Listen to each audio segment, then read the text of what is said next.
ప్రేక్షక మహాశైలకు శుభాశిస్సులు. మనకు వస్తున్నటువంటి ప్రశ్నల పరంపరలో మనకు పంపించినటువంటి వాటిల్లో స్వామి ఇల్లు ఖాళీ చేసి వెళ్ళేటప్పుడు మేము ఏ విధమైనటువంటి వస్తువుల్ని ఇంట్లో వదిలివేసి వెళ్ళాలి అని అడుగుతున్నారు. అంటే మరీ చాలామంది అనుమానంతో ఎక్కువ వస్తువుల్ని వదిలేయడం, మరి కొంతమంది తెలియక వాటిని పట్టుకెళ్ళడం అనేటువంటిది కూడా జరుగుతుంది. ఈ రోజుల్లో సొంత ఇల్లులు తక్కువ గనక అద్దె ఇల్లుల్లో ఎక్కువసార్లు మారుతున్నటువంటి వాళ్ళు కావచ్చు, లేదా ఎలాగో సహజంగానే జరిగేటువంటివి స్కూళ్ళు ఏమంటారు దూరంగా ఉంటే సొంత ఇళ్ళ వాళ్ళు కూడా వదిలిపెట్టేసేసి మనం బాటలు పట్టేయాల్సిన పరిస్థితులు ఏర్పడుతున్నాయి. అయితే ఇక్కడ స్వగృహం నుండి వెళ్ళేటువంటి వాళ్ళు, సొంత ఇంట్లోంచి అద్దె ఇంట్లోకి వెళ్ళవలసినటువంటి వాళ్ళు తీసుకు వెళ్ళకూడనివి ఏమిటి అంటే దేవతా వస్తువుల్లో ప్రధానంగా ఆ గృహదేవతలు అయితే ఎవరైతే ఉంటారో వారిని ఇక్కడికి అక్కడికి మార్చే పని పెట్టుకోకూడదు. మీరు ఒకవేళ దాని ఇల్లును అద్దెకి ఇవ్వవలసి వచ్చినా మన ఇంట్లో ప్రాచీన కాలం నుంచి ఉండేటువంటి దేవతలు ఎవరైతే ఉంటారో ఆ దేవతల్ని మాత్రం ఎట్టి పరిస్థితుల్లో అక్కడి నుంచి కదపద్దు. అంటే ఇల్లు అమ్ముకునే దౌర్భాగ్యం ఉన్న పరిస్థితుల్లో తప్ప ఆ ఇంట్లో ఉండేటువంటి దేవతల్ని ఎక్కడా కూడా మనం కదపవద్దు. నిజానికి అలాంటి అంటే ఆ ఇంట్లో ఉండేటువంటి ఆ గృహదేవతలుగా చెప్పబడేటువంటి వాళ్ళు ఎవరైతే ఉంటారో ఆ ఎల్లమ్మ, మల్లమ్మ, పోచమ్మ గ్రామ దేవతలుగా మనకు ప్రధానంగా చూస్తారు. బాలమ్మలని, మరి కొంతమంది ఎల్లమ్మ దేవతలని అలాంటివి ఉంటాయి. వీటిని నిజానికి ఒక చోటు నుండి కదిపి మరొక చోటుకి వెళ్ళాలి అంటే అది మీకు శాశ్వతమైనటువంటి స్థానం అయితేనే అక్కడి నుండి కదపాలి. లేని పక్షంలో ఇల్లును అమ్మి వేయవలసిన పరిస్థితుల్లో వస్తే వాటిని అక్కడి నుండి తీసి నిజానికి ఏదైనా ఒక దేవాలయం, ఆ గ్రామ దేవతా సంబంధమైన దేవాలయం దగ్గరే అక్కడే అట్టిపెట్టి ముడుపుగా కట్టేయాలి.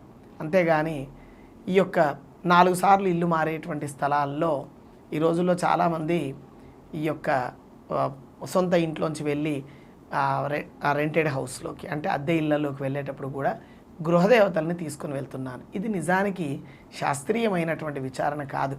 మనము ఆ దేవతను ఏదైతే ఉంటుందో మన ఇంట్లో ఉండే దేవతను ఆ యొక్క ఉత్తర ఫలంగా చెప్పబడేటువంటి ఆ దేవతల యొక్క గుళ్ళల్లో వాటిని పెట్టడం, ఆ తరువాత మీరు కేవలం ఆ దేవుడి పేరు చెప్పుకొని ఇంట్లో దీపారాధన చేసుకోవచ్చు. అద్దె ఇళ్లల్లో ఉన్న తప్పులేదు. కానీ ఆ పుట్ట సమ్మతమైనటువంటి మట్టితో వేసేటువంటి కొన్ని గట్లు ఏర్పాటు చేస్తారు. ఆ యొక్క గద్దెలు అని కూడా చెప్తూ ఉంటారు. వాటిని మాత్రం నిజానికి అద్దె ఇళ్లల్లో దయచేసి ఏర్పాటు చేసుకోకపోవడం మంచిది అని మా యొక్క మనవి మరియు విన్నపం. ఎందుకంటే ఇలా అద్దె ఇళ్లల్లోకి వెళ్ళే ఆ సంస్కారం పూర్వపు రోజుల్లో తక్కువగా ఉండేటువంటిది.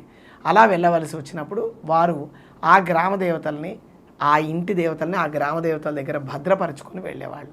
తర్వాత వారు సొంత ఇల్లు నిర్మాణం చేసుకున్న తర్వాత మాత్రమే ఈ యొక్క దేవతల్ని మళ్ళీ ఇంట్లో పునఃస్థాపన చేసుకునేటువంటి ప్రక్రియలు అనేటువంటివి మనకు ఉండేటువంటివి.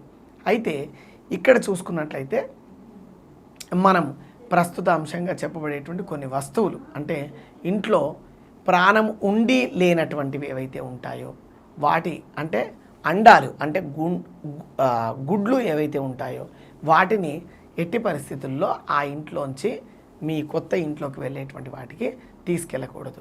అలాగే విరిగిపోయినటువంటి వస్తువులు ఏవైతే అంటే 4 కాళ్ళు కలిగినటువంటి కుర్చీలో ఒక కాలు విరిగిపోయింది అనుకోండి, ఆ వస్తువును కూడా తీసుకువెళ్ళకూడదు.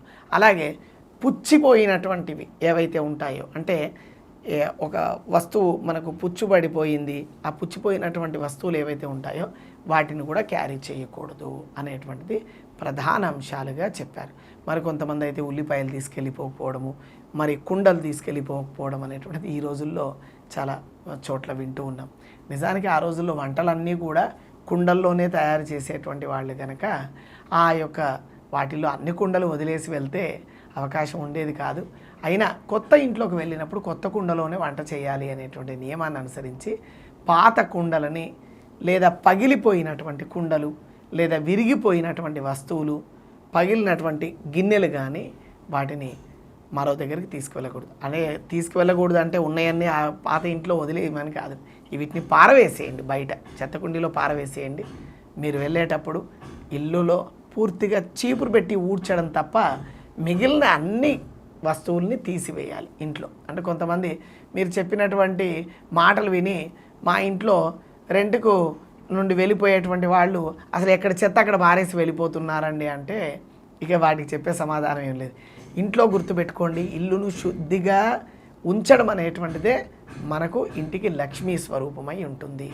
కనుక ఆ లక్ష్మీ స్వరూపమైనటువంటి ఆ ఇల్లును మనము వెళ్ళేటప్పుడు కూడా లక్ష్మీ వలయంగానే ఉంచాలి. అంటే మహా అయితే వెళ్ళేటప్పుడు కడపలు కడిగి ఇంట్లోంచి వెళ్ళకండి, కానీ మనము ఆ ఇంట్లో నుంచి కొత్త ఇంట్లోకి వెళ్ళేటప్పుడు మీరుంటున్నటువంటి ఇల్లును మాత్రం కడిగి గడప యొక్క బొట్టు ఏవైతే ఉంటుందో అవి ఇంట్లో దీపాలు వెలిగించుకొని ఆ ఇల్లు గడప దాటితేనే ఈ ఇంట్లో ఉండే లక్ష్మి మనకు వస్తుంది. అంతేగాని ఇంటినంతా చెత్తగా మార్చి ఆ చెత్తలోంచి మీరు బయటకు వెళ్ళిపోతున్నారు అంటే మన వెంట వచ్చేటువంటిది దరిద్రమే అయి ఉంటుంది తప్ప లక్ష్మి అయి ఉండదు. కనుక ఇల్లు మారేటువంటి వాళ్ళు తాము ఖాళీ చేస్తున్నటువంటి ఇల్లు చీపురుతో ఊడ్చకూడదు, అంతే తప్ప మిగిలిన ఏ చెత్త ఉందో అదంతా కూడా తీసివేయాలి.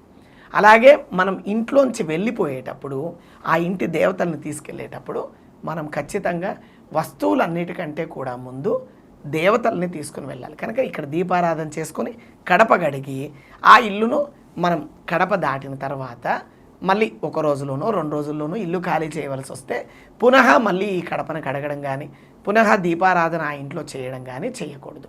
అలాగే మిగిలినటువంటి విరిగిపోయినటువంటి వస్తువుల్ని తీసుకువెళ్ళకూడదు. నిజానికి మాకు చాలా సెంటిమెంటల్గా ఉందండి.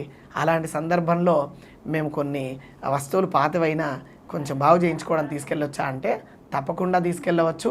కాకపోతే ఈ ఇల్లు నిర్మాణంలో అది పూర్తయి మనం ఆ ఇంటికి ప్రవేశం చేసిన తర్వాత మొదటి రోజు 2వ రోజు కాకుండా 3వ రోజు కూడా కాకుండా ఆ తదుపరి మీరు జ్ఞాపకార్థంగా తీసుకొని వెళ్ళవలసి వస్తే వెళ్ళవచ్చు తప్ప ముందుగానే వాటిని ఆ తుట్టా పుట్ట లాంటివి పట్టుకొని వెళ్ళకపోవడం మంచిది అని తెలియజేస్తున్నాం. అందరూ కూడా ధార్మికమైన జీవనం గడపాలని, చాలా శాస్త్రీయమైన చిన్న చిన్న ఒడిదొడుకుల నుంచి మనం బయటపడితే అన్నింటా మనకు శుభత్వం ఆపాదించబడుతుందని, అన్నింటా మనం శ్రేష్టతను కలిగి ఉంటేనే ఆ గృహం చక్కగా విలసిల్లుతుంది లక్ష్మీ నిలయంగా అని అందరూ కూడా ఆయురారోగ్య ఐశ్వర్యాలతో తురతూగాలన్న ఉద్దేశంతో మేము చేసే ఈ చిన్న ప్రయత్నంలో మీకు కలిగేటువంటి ఆ యొక్క ప్రశ్నలు లేదా కలిగినటువంటి ఆనందాన్ని మీరు మాకు షేర్ చేసుకున్నట్లయితే తగినటువంటి రాబోయే ఎపిసోడ్లలో వాటికి సంబంధించినటువంటి వాటిని మీరు ఇచ్చేటువంటి సలహాలు సూచనలు మార్గదర్శకంగా మనం తప్పక పాటిద్దాం. అంతవరకు స్వస్తి.